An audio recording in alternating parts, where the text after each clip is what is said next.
Hi, I'm Elijah Green. I'm the youngest son of Edward Green, who is a man who lost his battle to cancer in March. When my dad passed away, it was obviously very sad, but it did a lot of really special things in my life as well. Before he passed, I had a chance to talk with him about an aspect of my life which we'd seemingly always disagreed on. We both shared our feelings, which, if you know my dad, is a special thing within itself, and realized that the problem was not me, but was really within my dad. We'd spent years without a better relationship because we were both too scared to talk about how we felt. Because of that, I have learned to be better at being who I am and to say what I need.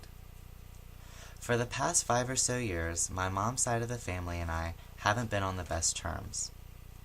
I hadn't really seen or spoken to them in the time before my father passed, but last January, my cousin and his wife brought their newborn baby to meet my father. I spent a lot of time talking to my cousin's wife and realized a lot of things, and when my mom's family rushed to the hospital on the eve of my father's passing, a new bond was formed.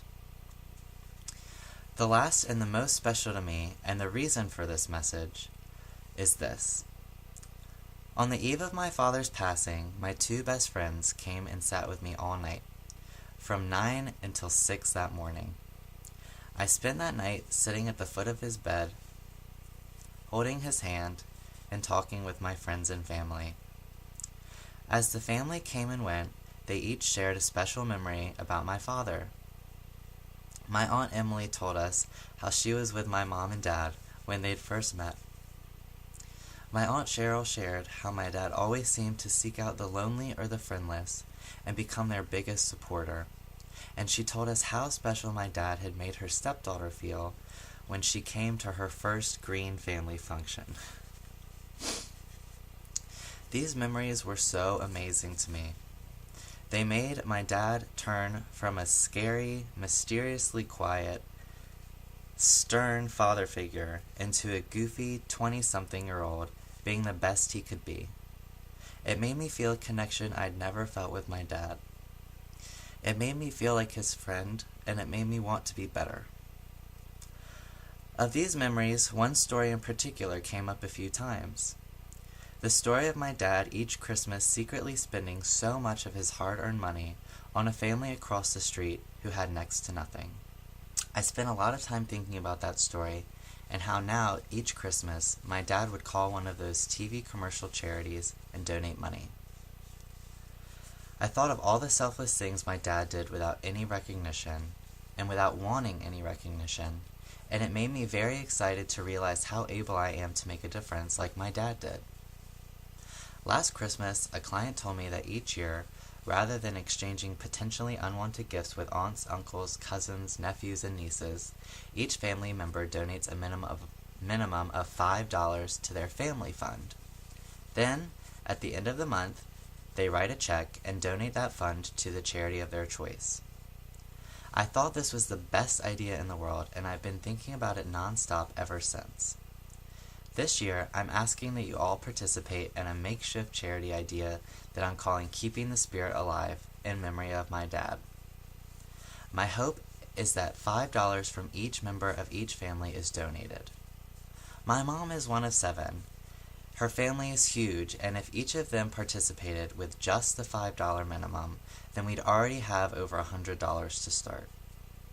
I've set up a site online where you can donate that money that goes into a special account, and on December 31st, I'll deposit the money, write a check, and donate it. The beneficiary this year will be St. Joseph Children's Home in Louisville, Kentucky. When I was in high school, I volunteered there for a week, and the children at houses are truly amazing. Since 1849, this home has helped over 70,000 children from birth to age 21 who have been removed from their home due to unfit conditions or who have been orphaned. I chose this organization for a few reasons. The first being that I was personally involved with the staff and the children and know firsthand the difference that this can make for them. I chose children because of stories Aunt Cheryl shared and because my dad was everyone's favorite uncle. He had a childlike charm and a soft spot for children. They loved him and he loved them. And lastly, I chose St. Joseph Children's Home because these children are so grown up to be so young, because they've had to deal with things some of us never will. Christmas is a time that they can just be kids, but I know how hard it's going to be to wake up each day this holiday season as a 22-year-old without a father, and I can't imagine how hard it must be to wake up on Christmas, every child's favorite holiday, without anyone.